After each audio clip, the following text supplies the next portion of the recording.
No Madeira em Números, vamos agora analisar o impacto direto dos fundos europeus na vida das empresas madeirenses. Está connosco em estúdio Duarte Freitas, presidente do Instituto de Desenvolvimento Empresarial. Boa noite. De uma forma global, qual o impacto que os fundos europeus está a ter nas empresas madeirenses? Boa noite, obrigado pelo convite e deixe-me, antes de ir à sua pergunta, destacar, enfim, porque falando por último, podemos tirar esta conclusão. A importância que a integração europeia teve a par da democracia e da autonomia naquilo que é o desenvolvimento da nossa região.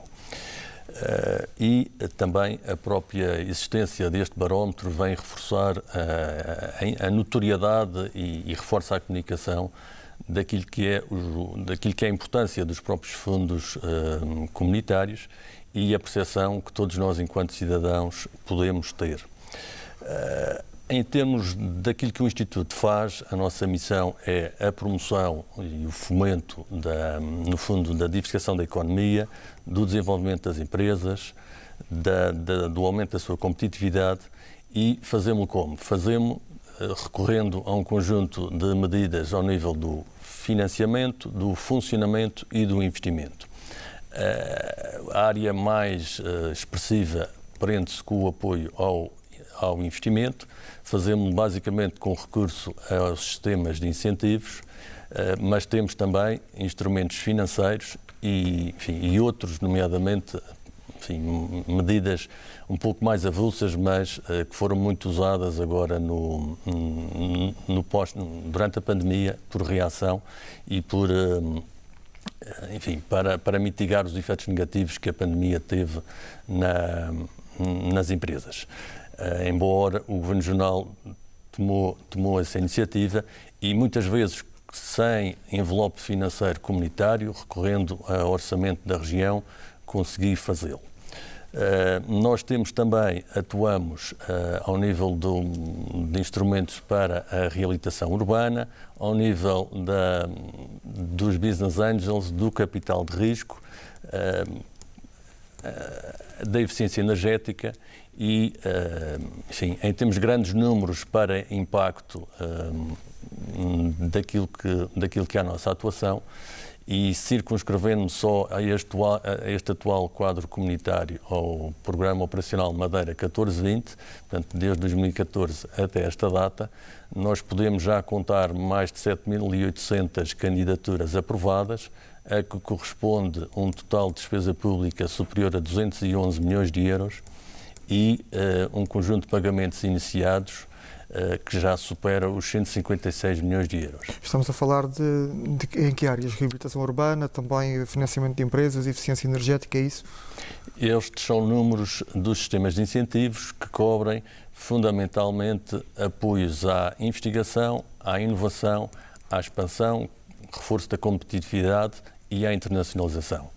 Com financiamento europeu e cofinanciados? Com financiamento europeu, sim. Temos sistemas de incentivos em cada uma destas áreas. O programa operacional está, no fundo, orientado por eixos. Cada um destes sistemas está integrado num desses eixos. Ao nível dos instrumentos financeiros e circunscrevendo só nos últimos 2 anos e meio, nós aprovámos mais de 5.700 candidaturas, fizemos mais de 5.700 operações, cujo montante disponibilizado às empresas, aquilo a que acederam nessas operações, supera os 125 milhões de euros. Também nas mesmas áreas, é isso? Foi fundamentalmente, o peso principal foi as linhas de crédito mobilizadas no apoio às empresas na sequência da pandemia, mas temos também medidas sob a forma de instrumento financeiro dirigidas ao investimento. São linhas garantidas com colateral público e pretendem ser utilizadas ou per si ou em complemento dos próprios sistemas de incentivos na ótica do investimento. Existem ainda muitos apoios para a internacionalização das empresas. É também importante este fundo europeu para essa vertente das empresas regionais se expandirem lá fora, seja por via digital ou não? Sim, a internacionalização, como disse há pouco, no fundo acaba por ser quase o produto final, naquelas que o conseguem, deste círculo virtuoso. Para crescer é preciso apostar na investigação, é isso que permite inovar, reforçar a competitividade, expandir os negócios e aquelas que ganham escala poderem internacionalizar-se. Este tipo de medidas foi muito impactado pela pandemia, que cortou os fluxos de pessoas e, no fundo, os eventos de promoção, a participação em feiras, o conhecimento de novos mercados, as relações foram ou suspensas ou passaram a um modo online, digital, depois híbrido e agora sim estão a retomar. Portanto, o apoio existe, mas ele teve aqui um impacto muito grande pela pandemia Covid-19. Falou há pouco da reabilitação urbana, é uma componente essencial também dos fundos europeus. Tem havido muitas candidaturas, muita procura, ou o acesso a estes programas europeus, que muitas vezes é visto como algo quase inacessível, ainda continua a ser assim? Eu diria que não. Eu diria que nós temos feito operações. Aqui também o impacto da pandemia se fez sentir porque muitas das operações eram dirigidas para o negócio turístico ou o negócio de alojamento local. Ainda assim, temos investimento total de cerca de 39 milhões de euros e disperso em 4 concelhos. Portanto, no fundo, há procura e há operações a fazer. Quem é que pode beneficiar deste programa? Neste caso, podem ser beneficiários quer as empresas, quer os particulares, inclusivamente. Portanto, no fundo, há instituições financeiras que a comercializam e, lá está, beneficia deste mecanismo de alavancagem, que são linhas contragarantidas pelo ente público e que permite aos bancos diluírem o risco e às empresas e aos particulares acederem a um mecanismo, garantido que lhes viabiliza o acesso. Há condições específicas, era isso que eu ia lhe perguntar, para que se possa aceder ao IFRU? O IFRU tem uma legislação, há necessidade do próprio imóvel de estar integrado numa área de reabilitação urbana, que tem de ser fixada por cada município, o próprio imóvel ter um período superior a 30 anos e está muito direcionado também para este efeito da própria eficiência energética e a revitalização dos centros históricos. Há aqui também a possibilidade das câmaras municipais se candidatarem indiretamente a este programa, ou não? É possível também. É possível e tem benefícios, desde logo, porque impacta menos, ou seja, contribui em menor percentagem para aquilo que é o cálculo do endividamento do município. Em relação à eficiência energética, é também uma das prioridades da União Europeia, a redução da pegada de carbono. Existem apoios específicos para estas áreas, novos programas que estejam neste momento disponíveis para empresas e também para particulares? Sim, no fundo esta área de eficiência energética tem um eixo específico no atual programa operacional. Nós temos, não podemos esconder, isso é no fundo uma baixa taxa de execução, é um tema que é nacional e aqui na Madeira também se verifica, porque basicamente não tem havido abertura da Comissão Europeia para alterar algo que, do nosso ponto de vista, justifica este insucesso. Há uma restrição de não poder ultrapassar a despesa em equipamentos produtores de energia verde, energia sem emissão de carbono, no limite de 30% do total de um projeto. Ora, aquilo que nós notamos é que as empresas procuram exatamente este tipo de incentivos para a sua aplicação, enfim, vulgo painéis fotovoltaicos, no fundo para a sua soberania energética e a redução da sua dependência e da fatura energética. Eu tenho a expectativa de que, com esta questão, a atenção que está a ser dada ao tema da energia, no pós-invasão da Ucrânia, e a própria estratégia REPowerEU vem um pouco nesse sentido, que haja a flexibilização desta restrição e que por essa via se consiga ter outra penetração neste instrumento ou noutro que venha a sucedê-lo, num próximo programa operacional, neste caso no Madeira 2030. Um programa que é destinado sobretudo a empresas, ou não? Sim. No nosso caso, o Instituto de Desenvolvimento Empresarial tem a sua missão e o seu público-alvo são as empresas dos setores secundário e terciário. Em relação às novas tecnologias, há também apoios específicos para a modernização, sobretudo a falar aqui da questão tecnológica? Sim, nós temos, no fundo, notado uma grande procura para esta área. Disponibilidade e procura para esta área.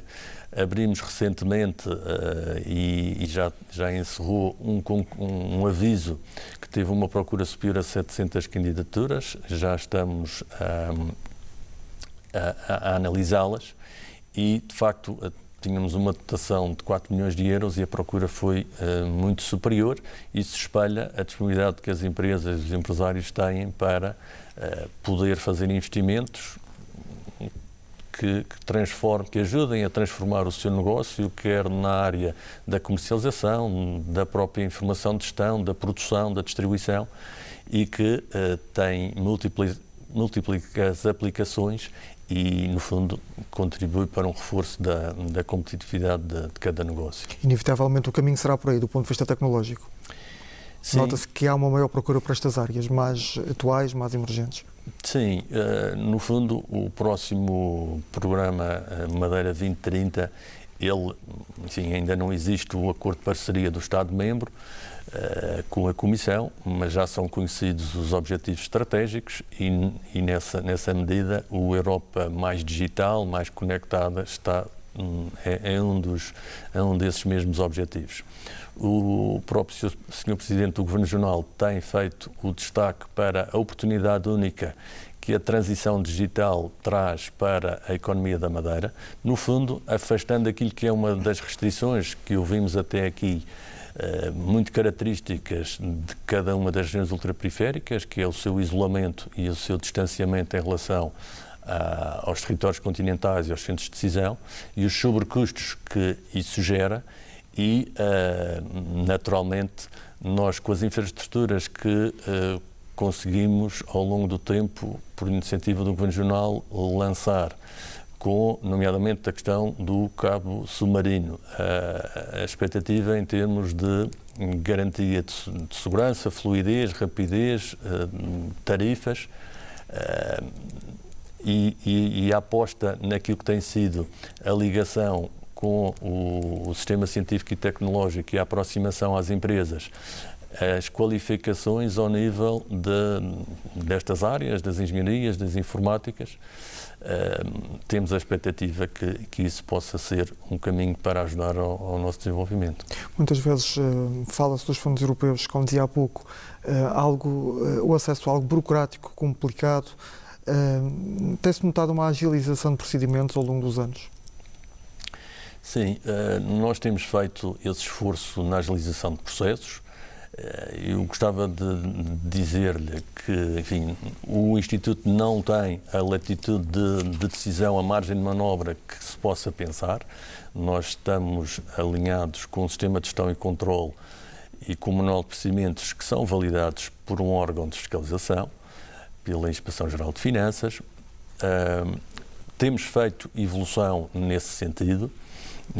Dou aqui o exemplo, o tema do apoiar.pt.madeira, onde conseguimos fazer uma interligação com a autoridade tributária. Isso serviu para encurtarmos os tempos de análise.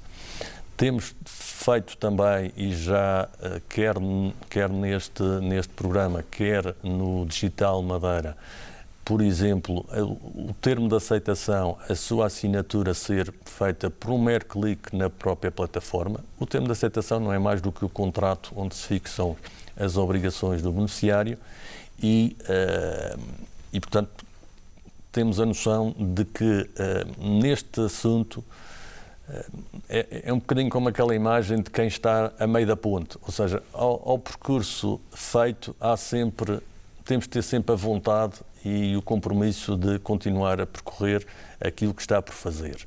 Mas a nossa intenção é continuar atentos, temos alguma expectativa em relação àquilo que será a próxima plataforma, o sistema de informação onde será gerido as próprias candidaturas, o balcão dos fundos, e, do nosso ponto de vista, a interligação entre os entes públicos, onde já reside muita informação, é o caminho para aliviar aquilo que é pedido às empresas. Estas candidaturas a fundos europeus, de uma forma global, são feitas através de plataformas nacionais ou temos aqui mecanismos regionais também paralelos? São feitas, neste caso, no chamado Balcão 2020, é um balcão nacional. Temos medidas nossas exclusivas regionais que foram desenhadas pelo Instituto e, nesse caso, temos uma plataforma própria, mas sim, o próprio uso da plataforma nacional é um dos requisitos para que nós possamos receber e gerir o envelope comunitário que é posto à disposição no período de programação. E para este período de programação Madeira 2030, quais são as expectativas que estão criadas neste momento? Olha, como dizia há pouco, o acordo de parceria ainda está em negociação. Enfim, é um processo que tem sido atrasado, quer pela emergência da pandemia, que veio focar a prioridade na reação à mesma, à questão da emergência sanitária. O relevo que teve depois na mobilização de recursos para o Plano de Recuperação e Resiliência. O tema da instabilidade do Governo Nacional também veio trazer aqui algum atraso.